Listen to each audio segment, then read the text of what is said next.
Okay, good morning. This is Dr. Allamehzadeh, and in the ET program, actually, we try to get the students involved in different projects, usually during the junior and senior year. This is one of the projects that actually one of our graduates work on. This here is called the magnetic levitation system, and the idea behind this one here is for this magnetic ball to actually levitate in the air at a certain distance from this magnetic core.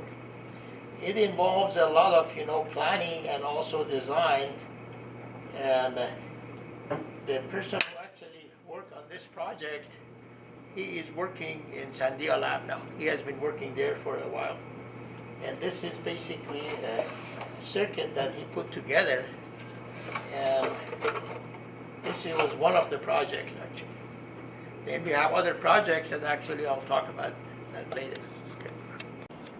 All right, so this project actually is called wireless power transfer, and this project actually started last year. We had Julia Chavez and Renee and also Damilola Kunu was working on this project last year, and I think except Julia, which is still here, the other two are working for Encore. Now, the idea behind this project is that how can you transfer the power from one point to another point wirelessly? So we get the power from this transformer from the outlet, and basically this transformer is a step-down transformer. It's going to go through this circuit over here, which is just a bridge converting from AC to DC. This is what we call a buck converter. Will step down the DC, and this is the transmitter. So the energy will go to the transmitter and will be converted to AC again with very high frequency, and then will travel through the air to this one here, which is the receiver, and they will be basically converted back to the energy again, which will actually, when I turn it on, you will see the light bulb basically will come on. Now, what is the application of these things over here? The application of this thing here is, for example, in the electric car. If you want to charge your electric car, you can actually put the transmitter under the pad, and the receiver will be in the bottom of the car. All they have to do, just the car will basically drive up on the pad, and will automatically get recharge the battery, and basically will be good to go for another 100 miles or 150 miles. Another application of this one here would be for pacemaker. Pacemaker, usually they have battery.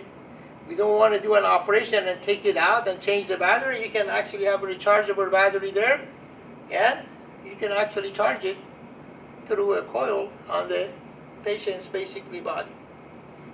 And I guess it has other application too, so let me turn it on.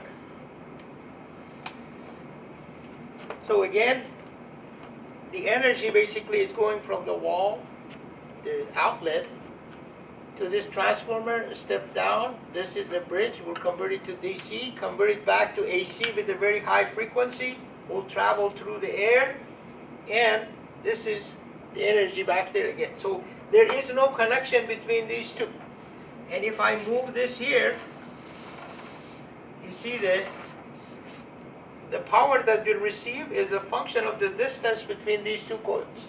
Now, one of the research factors that actually was involved is, we know the size of the coil determines the distance. So the bigger is the size of the coil, the farther distance actually these things will go.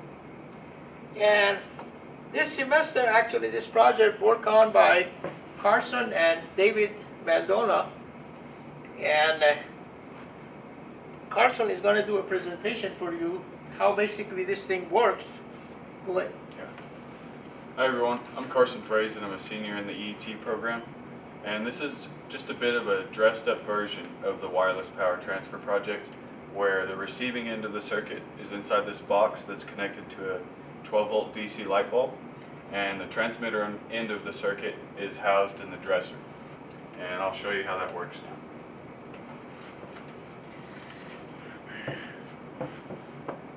So as you can see, it just gives it a little more presentation value. When you set the receiver down on the transmitter, the light comes on and it goes pretty far. So I'm going to talk a little bit about how this project works now and how I put it together. So the original circuit is set up to operate on DC voltage, and so I added an AC to DC converter. That way we can plug it directly into a household outlet anywhere. And so that starts here, and then that voltage runs to a transformer and it steps that voltage down. And then that voltage runs through a bridge converter, which takes it from AC to DC voltage.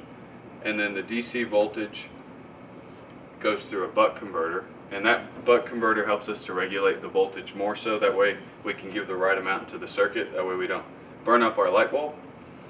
That then runs into the transmitter into the circuit, and I soldered that circuit. Took me maybe 4 or 5 hours. You gotta get your soldering iron and place all the components on the board and put them all together.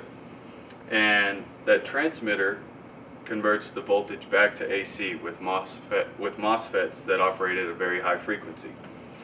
And that the coil from your transmitter is housed in the top of this dresser, which passes to the coil of the receiver, which is housed in this box here. And then there is a receiver